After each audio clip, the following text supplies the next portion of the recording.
அனைவருக்கும் வணக்கம். ஒரு மகிழ்ச்சியான ஒரு தருணம். இன்னைக்கு 12th ரிசல்ட் வந்திருக்கு.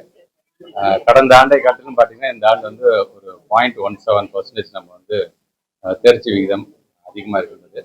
உள்ளபடியே இந்த தேர்ச்சி விகிதத்தில் தேர்ச்சி பெற்றிருக்கின்ற எங்கள் பிள்ளைங்க எல்லாத்துக்கும் என்னுடைய வாழ்த்துக்கள். குறிப்பாக இதற்கு உழைத்த எங்களுடைய பெருமதிப்புக்குரிய ஆசிரியர் பெருமக்களுக்கும் என்னுடைய நன்றிகள். எங்களை வழிநடத்திய எங்களுடைய தலைவர், என்னுடைய அரசியல் ஆசனர்கள் என்னுடைய நன்றிகள். இந்த ரிசல்ட் வந்து அடுத்த நிமிஷம் எப்போதும் போல எங்களுடைய தலைவருக்கு தொலைபேசியில் தொடர்பு கொண்டு இந்த முறையும் நாம் அதிகமாக நம்ம வந்து தேர்ச்சி பெற்றிருக்கோம் அப்படிங்கும்போது அவங்களுக்கு அவ்வளோ ஒரு சந்தோஷம், வாழ்த்துக்கள் அப்படின்னாங்க. எல்லாத்துக்குமே காரணம் நீங்க தானே அப்படின்னு தான் நான் பகிர்ந்துக்கிட்டேன். திருச்சி மாவட்டத்தை சார்ந்தாலும் கூடுதலாக நான் ஒரு மகிழ்ச்சி என்னன்னா, நம்முடைய திருச்சி மாவட்டம் ஒட்டுமொத்தமாக தேர்ச்சி விகிதம் எல்லா பள்ளிகளும் அடங்கியதுல ஃபர்ஸ்ட் 5 பிளேசஸ்ல நம்ம வந்து இப்போ வந்துட்டோம். அது ரொம்ப பெருமையா இருக்கின்றது. அதுவும் குறிப்பாக அரசு பள்ளியோட தேர்ச்சி விகிதத்துல பாத்தீங்கன்னா ஒட்டுமொத்தமாக தமிழ்நாட்டில் திருச்சி மாவட்டம் 3rd பிளேஸ்ல வந்திருக்குங்கிற ஒரு அந்த செய்தியும் வந்திருக்குது.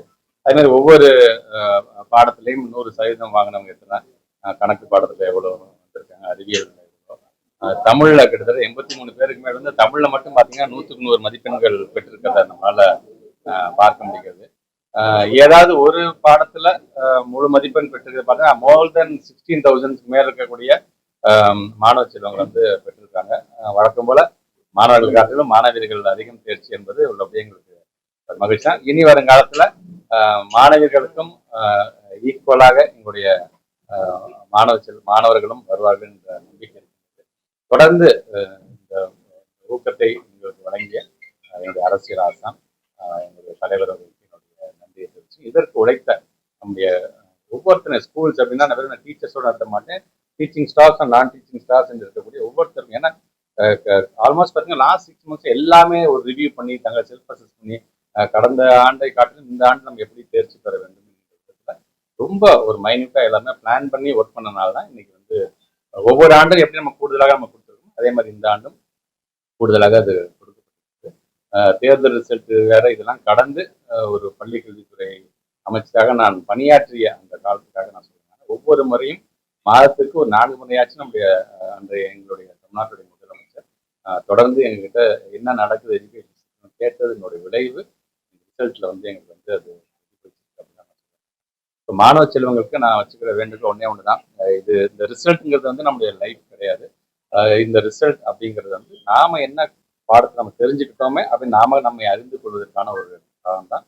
இதில் தேர்ச்சி பெற முடியவில்லை என்று சொன்னாலும் உடனடியாக உங்களுக்கான துணை தேர்வுக்கான தேதியெல்லாம் அறிவிச்சிருக்கிறாங்க. அரசு தேர்வுத்துறையை சார்ந்திருக்கின்ற அதிகாரிகள்லாம் நானும் பார்த்தேன். வழக்கம் போல இமிடியட்டாக மனசை தளர விடாமல் இமிடியட்டாக அதில் அப்பியர் ஆகுங்க. கண்டிப்பா ஒரு நல்ல ரிசல்ட் தேடி வரும். கான்ஃபிடன்ட் மட்டும் என்னைக்குமே கைவிட்டுறாதீர்கள். நமக்கான ஒரு மிகப்பெரிய உந்து சக்தியை நமக்கான அந்த செல்ஃப் கான்ஃபிடன்ஸ் தான். அதனால் தேர்ச்சி பெற்றிருக்கின்ற அனைவருக்கும் என்னுடைய வாழ்த்துக்கள். தேர்ச்சி பெற முடியவில்லை என்று சொன்னாலும் மீண்டும் முயற்சி செய்து அதை நீங்கள் மீண்டு வர வேண்டும் என்பதுதான் என்னுடைய வாழ்த்துக்கள்.